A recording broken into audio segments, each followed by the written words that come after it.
As Joseph Stalin established firm control over the Soviet Union, another dictator rose to power in Europe. Who was Benito Mussolini? What type of government did he implement? During the 1920s, Benito Mussolini established a totalitarian regime in Italy. A powerful and persuasive speaker, Mussolini played on public dissatisfaction with high unemployment, inflation, and frequent labor strikes, as well as fear of communist influence in politics. Mussolini took advantage of the unstable situation by appealing to Italy's wounded national pride. He won the support of many Italians by promising to address the economic suffering and the threats posed by communism. In 1921, Mussolini established the Fascist Party. Fascism is a political ideology that stresses extreme nationalism and places the interest of the nation above that of the individual.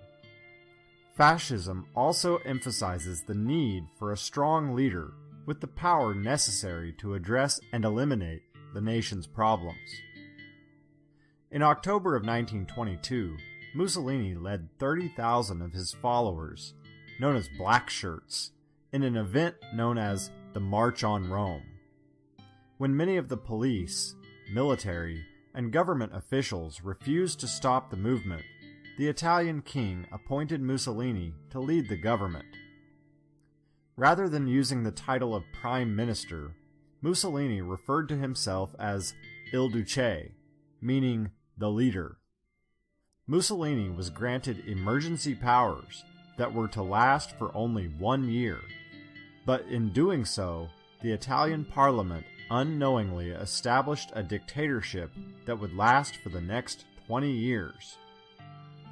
Unlike Stalin, who used harsh methods to maintain control over his people, Mussolini sought to win public support. Mussolini praised the Italian people and their past, stirring up emotions by adopting much of the imagery of the Roman Empire. Mussolini glorified the nation's workers and the middle class, while promising to restore Italy to its former position as a world power.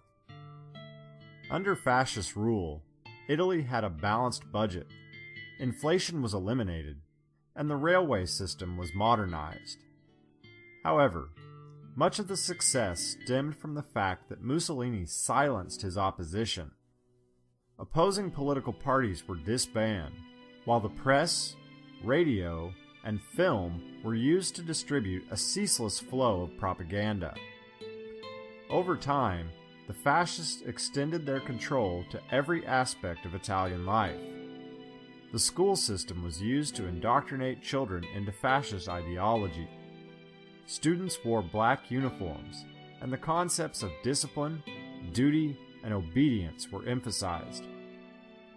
Mussolini also hoped to enhance Italy's role on the world stage and preached that it was natural for strong nations to conquer weak ones. Ethiopia, one of the few remaining independent nations in Africa, became his first target. Haile Selassie, the Emperor of Ethiopia, pleaded with the League of Nations for support as thousands of Italian soldiers prepared to invade in 1935. The League of Nations responded with a modest economic boycott of Italy and offered no military assistance as Selassie was forced to flee. Ethiopia was conquered and officially annexed by Mussolini in May of 1936.